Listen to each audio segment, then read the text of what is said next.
Hello friends, welcome to my channel cool and crazy story. नतून बंधुरा please subscribe my channel, like comment and share करते बोलबेन ना। आज আমরা বানাতে চলেছি অসাধারণ স্বাদের সুজির ক্ষীর পিঠা বা সুজির ক্ষীরমালাই। এই পিঠাটা খুবই সফট হয়। দেখুন আমি আপনাদের কেটে দেখাচ্ছি। এই মিষ্টিটার স্বাদ হয় অসাধারণ। চলুন দেখে নেওয়া যাক সুজির ক্ষীরমালাই বানাতে আমাদের কি কি উপকরণ লাগছে। প্রথমে আমরা একটা কড়াই গরম করে নিয়েছি, তাতে দিয়ে দিলাম 1 টিস্পুন গাওয়া ঘি। গাওয়া ঘিটা একটু গলে গেলে আমরা এর মধ্যে দিয়ে দেবো 1 কাপ সুজি। এই সুজিটাকে আমরা 1 মিনিট মতো ভালো করে ভেজে নেব। এর থেকে বেশি ভাজার দরকার নেই, হালকা এই ঘিতে রোস্ট করে নিলে এর গন্ধটা খুব ভালো হয়। ভালো করে নেড়েচেড়ে আমি সুজিটাকে 1 মিনিটের জন্য ভেজে নিচ্ছি। এর কালারটা কিন্তু সাদাই থাকবে, এটাকে কোনো রোস্ট করে গোল্ডেন করার কোনো প্রয়োজন নেই। দেখুন এটা আমার হালকা 1 মিনিটের জন্য রোস্ট করা হয়ে গেছে। এরপর আমি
এরপর দিয়ে দিয়েছি। এরপর এটাকে আমি ভালো করে এর মধ্যে দিয়ে মিক্স করে নেব।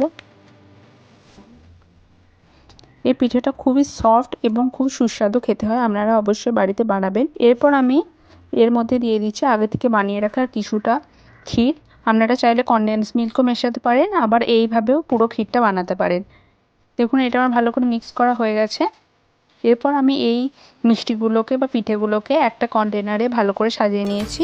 এরপর উপর থেকে আমি ওই যে ক্ষীরটা বানালাম, গরম ক্ষীরটা এর মধ্যে দিয়ে দিতে হবে। দেখুন আমি উপর থেকে ক্ষীরটা ঢেলে দিচ্ছি। এটা খুব বেশি গাঢ় করবেন না, কারণ এই মিষ্টিগুলোর ভেতরে ওই ক্ষীরের লিকুইড পোর্শনটা ঢুকতে হবে, দিয়ে এটা আরও বেশি সফট হতে হবে। এখন এটা আমি দিয়ে দিয়েছি, এইভাবে আমি কিছুক্ষণ এর মধ্যে রেখে দেবো, তাহলেই আমাদের সুজির ক্ষীরমালাই বা সুজির ক্ষীরডুবি পিঠা রেডি হয়ে যাবে। দেখুন এটা কিছুক্ষণ আমি 5 থেকে 10 মিনিট এইভাবেই রেখে দেবো, তাহলেই আমাদের এই মিষ্টিটা রেডি হয়ে যাবে। সুজির মিষ্টিগুলো এর মধ্যে একদম ডুবে গেছে। দেখুন এটাকে বেশ ভালো রসটা টেনে নিয়েছে। আমাদের সুজির ক্ষীরমালাই বা সুজির ক্ষীরডুবি একদম রেডি হয়ে গেছে। আপনারা এটাকে গরম গরম সার্ভ করুন বা ঠান্ডা হয়ে গেলেও সার্ভ করতে পারেন। Please subscribe my channel, like comment and share. Thank you for watching. আর অবশ্যই বাড়িতে বানাবেন এবং জানাবেন কেমন হলো। এই বাড়িতে বানানো এই মিষ্টি বা পিঠাটা অত্যন্ত সুস্বাদু হয় এবং বাড়িতে বাচ্চা এবং বয়স্কদের জন্য একদম পারফেক্ট। অবশ্যই বাড়িতে বানানো, এটা একটি অসাধারণ সুস্বাদু স্বাদের মিষ্টি। Thank you.